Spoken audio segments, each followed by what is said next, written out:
नमस्कार। Stock market से अगर आप सही में पैसा कमाना चाहते हैं तो सही समय पे सही शेयर को खरीदना जितना ज़्यादा जरूरी है उससे कई गुना ज़्यादा जरूरी सही समय पे सही शेयर को बेचना है। नहीं तो आप स्टॉक बाई करके अपने पास रख लीजिएगा और कुछ रीजन की वजह से आपका स्टॉक का जो शेयर प्राइस है वो गिरने लगेगा और भैया आपको लॉस हो जाएगा। तो सही समय पे सही शेयर को खरीदना जितना ज़्यादा जरूरी है उससे ज़्यादा जरूरी है सही समय पे सही शेयर को बेचना। तो इस वीडियो में मैं आपको बताऊंगा हमें अपने स्टॉक को कब सेल करना चाहिए यानी कि कब बेचना चाहिए और कब हमें अपने स्टॉक को अपने पास होल्ड करना चाहिए, सब कुछ समझाने वाला हूं। तो चलिए हम इस वीडियो को करते हैं इसे स्टार्ट। मैं आपका दोस्त मंगेश कुमार और स्वागत है आप सभी लोगों का मंगेश कुमार 2.0 चैनल के एक नए वीडियो में। तो चलिए इस वीडियो को देख लेते हैं। आपको पता होगा कि हमारे चैनल पे अभी स्टॉक मार्केट इन्वेस्टमेंट कोर्स चल रहा है। तो हमारे कोर्स का यह 52 यानी कि 52वां वीडियो है और दोस्तों एडवांस लेवल का 30वां वीडियो है।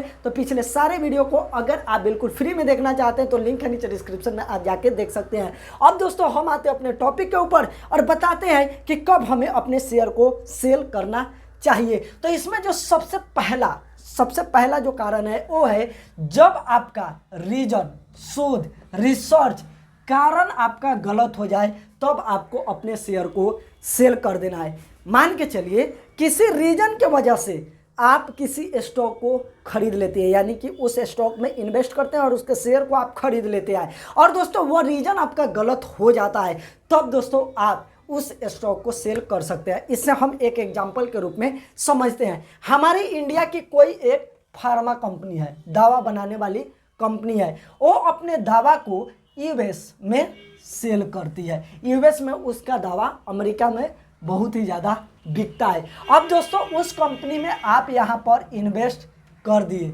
आप शेयर को खरीद लिए, आप इन्वेस्ट कर दिए। अब दोस्तों कुछ दिन के बाद आपको न्यूज़ मिलता है कि यूएस जो गवर्नमेंट है वह इस दवा को यूएस में बैन कर दिया है। तो अब यह दवा ही यूएस में नहीं बिकेगा।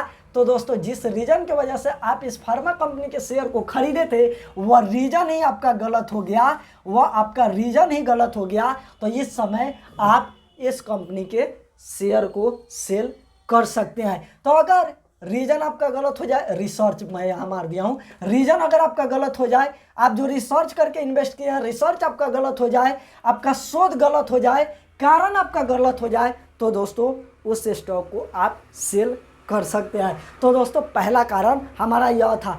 दूसरा जो कारण है वो है जब कंपनी का मैनेजमेंट चेंज हो।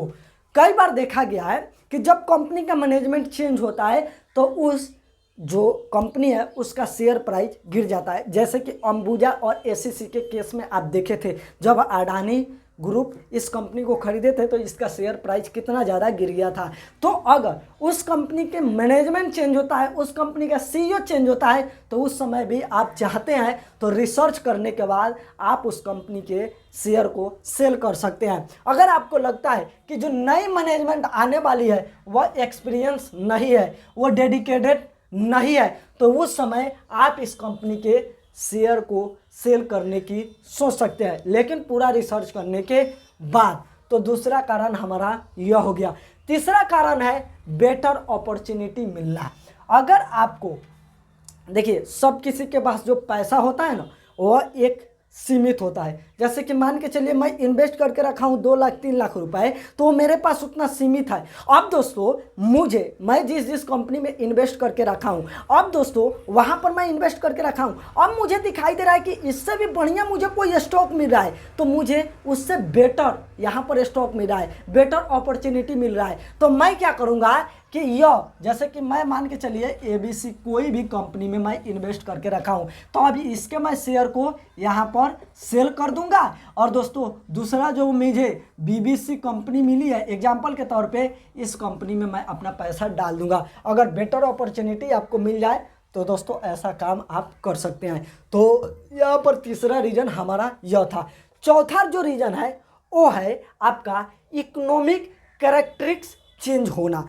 अगर इकोनॉमिक्स कैरेक्टरिस्टिक्स में चेंज होता है तो दोस्तों आप सोच सकते हैं अपने स्टॉक को सेल करने की।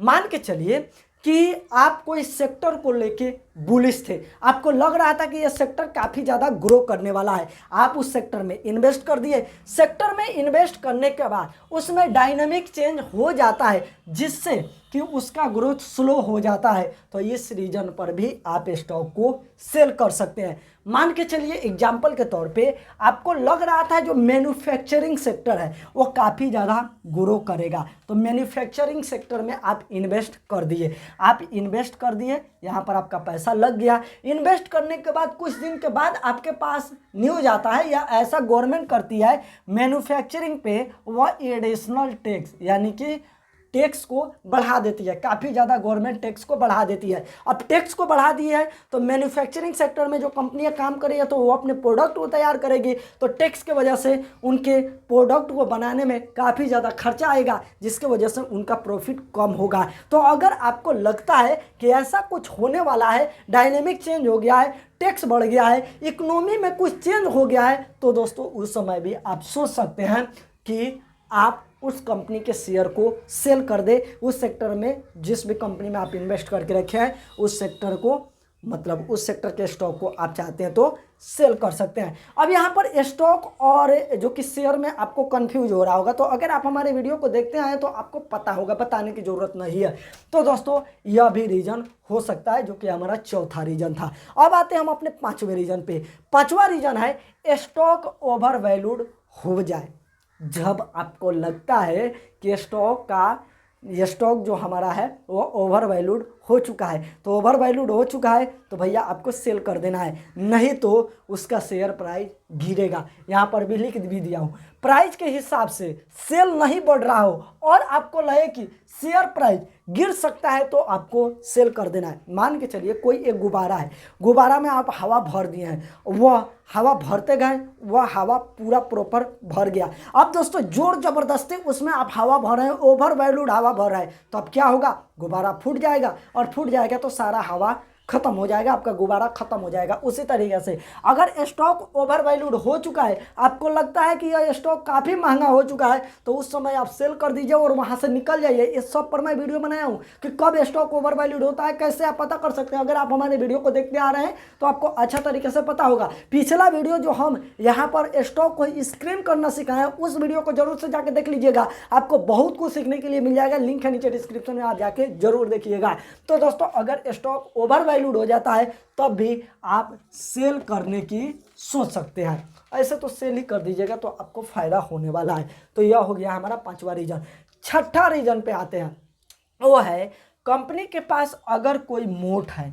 मोट का मतलब होता है कि ऐसा कोई हथियार है कंपनी के पास जिसके वजह से वह जिस फील्ड में काम करती है, जिस सेक्टर में काम करती है, उस सेक्टर में कोई दूसरी कंपनी नहीं आ सकती है। कोई ऐसा लाइसेंस हो सकता है, ऐसा कोई उसके पास रीजन हो सकता है जिसके वजह से दूसरी कंपनियां उस फील्ड में नहीं आ सकती है, और दोस्तों वह मोट उसका, वह लाइसेंस उसका ख़त्म हो जाए, तब दोस्तों आप सोच सकते हैं कि इस स्टॉक से हम निकल जाए। मान के चलिए कि हमारे इंडिया में एनर्जी सेक्टर में, कोई एग्जांपल के तौर पे समझा रहा हूँ, कोई एक कंपनी है जो कि एनर्जी सेक्टर में काम करती है और हमारी गवर्नमेंट है वह उस कंपनी को एक ऐसा लाइसेंस दे के रखी है जिसके वजह से कोई दूसरा उस सेक्टर में नहीं आ सकता है। अब दोस्तों हम इन्वेस्ट कर दिए इस कंपनी में, हम इन्वेस्ट कर दिए, उसके बाद दोस्तों हमको पता चलता है कि इस कंपनी को जो लाइसेंस मिला था जिसके वजह से कोई दूसरी कंपनी इस सेक्टर में नहीं आ सकती है, अब हमारी जो गवर्नमेंट है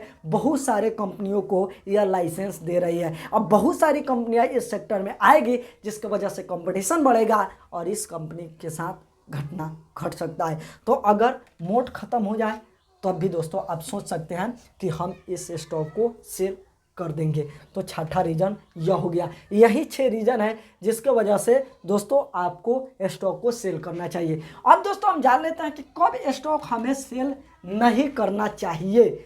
दोस्तों कब हमारा सेल करना डिसीजन गलत हो सकता है यह भी समझना जरूरी है। यहाँ पर सेल कब करना चाहिए यह तो आपको पता चल गया, लेकिन सेल कब नहीं करना चाहिए यह भी जानना जरूरी है। तो यह मैं आपको बताता हूँ। सबसे पहला कारण, selling stock due to loss. अगर आपके स्टॉक में लॉस हो रहा है, लॉस होने के वजह से आप स्टॉक को सेल कर देते हैं तो यह आपके लिए गलत डिसीजन हो सकता है। कितना भी आप रिसर्च कर लीजिए, कितना भी आप दिमाग लगा लीजिए, दिमाग लगाने के बाद आप उस कंपनी में इन्वेस्ट कर दीजिए। बहुत सारे आप अपने पोर्टफोलियो में बहुत सारे कंपनी को रखिएगा तो उसमें इन्वेस्ट कीजिए, कोई ना कोई स्टॉक ऐसा होगा जिसमें आपको लॉस होता हुआ दिखाई देगा। तो दोस्तों लॉस होने की वजह से आपको स्टॉक को सेल नहीं करना है। आपको लॉस हो रहा है उसका, यानी कि जब शेयर प्राइस गिरेगा तभी ना लॉस होगा। तो लॉस हो रहा है, शेयर प्राइस गिरा है तो क्यों गिरा है, इसके पीछे का रीजन पता कीजिए। रीजन इन 6 तरीके से आप पता कर सकते हैं। इन 6 में से अगर कोई आपको रीजन मिल जाता है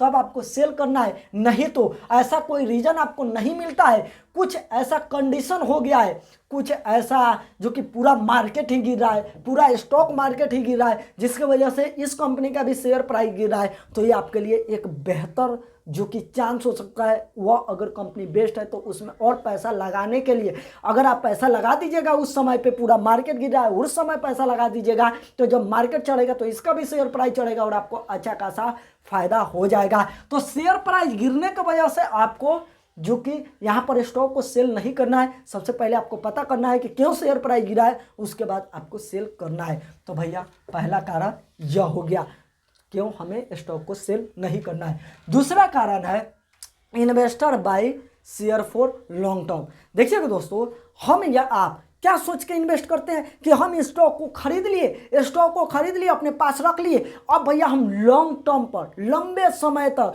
4 साल 5 साल 6 साल तक इस शेयर को होल्ड करेंगे और अच्छा खासा प्रॉफिट बनाएंगे। अब क्या होता है कि 6 महीने बाद और दोस्तों होता क्या है कि हम जिस कंपनी में इन्वेस्ट किया है उसका शेयर प्राइस काफ़ी ज़्यादा बढ़ जाता है तो हमको दिखाई देता है कि भैया 200% हमें प्रॉफिट हो रहा है। अब हम देखते हैं और कहते हैं कि चलो ना यार इस स्टॉक को सेल कर देते हैं, और हम सेल कर देते हैं और जो हमें प्रॉफिट हुआ है उससे हम कोई मोबाइल ले लेते हैं, बाइक ले लेते हैं। तो दोस्तों यह भी आपके लिए गलत डिसीजन हो सकता है। अगर आप प्रॉपर रिसर्च किए हैं, अच्छी कंपनियां हैं, उसमें इन्वेस्ट किया है तो भैया होल्ड कीजिए लंबे समय तक, वह आपको मल्टी बैगर बन के दिखाएगा। और अभी जो 100% 200% जो फायदा वो आपको हो रहा है ना, वो कई हजार % तक आपको फायदा होने वाला है। स्टॉक मार्केट से पैसा कमाना है तो लंबे समय तक आपको होल्ड करना ही होगा।